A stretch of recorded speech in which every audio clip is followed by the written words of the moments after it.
స్వాగతం. రథసప్తమి సందర్భంగా తిరుమలలో ఘనంగా ఏర్పాట్లు, సర్వాంగ సుందరంగా ముస్తాబైన తిరుమల. భక్తులకు ఇబ్బందులు లేకుండా అన్ని ఏర్పాట్లు చేసిన టీటీడీ తిరుమలలో ఏర్పాట్లపై సంతోషం వ్యక్తం చేస్తున్న భక్తులు. ఈరోజు సూర్యప్రభ వాహనంపై తిరుమారు వీధులలో మలయప్ప స్వామి ఊరేగింపు.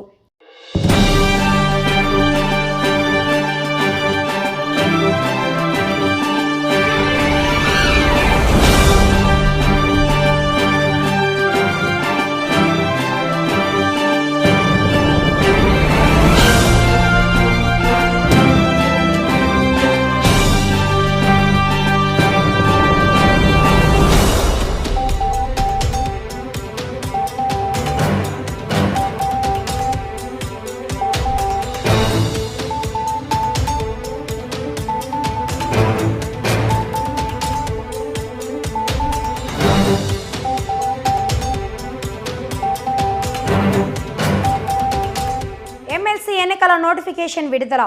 ఎన్నికలకు సంబంధించిన ప్రధాన అంశాలు: ఫిబ్రవరి 3 నుంచి 10 వరకు నామినేషన్ల స్వీకరణ, ఫిబ్రవరి 11 నామినేషన్ల పరిశీలన, ఫిబ్రవరి 13 నామినేషన్ల ఉపసంహరణ, 27వ తేదీన పోలింగ్, మార్చి 3న కౌంటింగ్.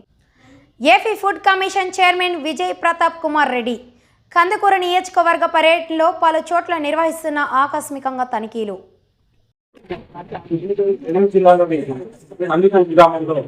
కందుకూరు నియోజకవర్గంలో విజిట్ చేయడం జరుగుతుంది.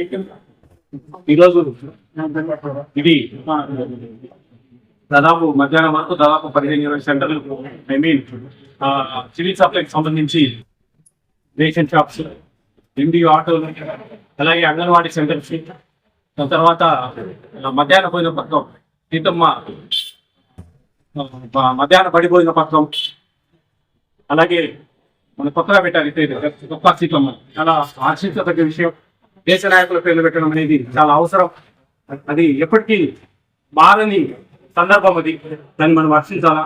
అలాగే అంగన్వాడీ సెంటర్లు, అలాగే వెల్ఫేర్ హాస్టల్స్, ఇవే కాకుండా మన ఫుడ్ కమిషన్ అనేది రామయ్య పట్టణంలో ఏర్పాటు చేయబోయే బీపీసీఎల్ రిఫైనరీ మీద రాజ్యసభలో ప్రశ్నించిన శ్రీ బీద మస్తాన్ రావు యాదవ్.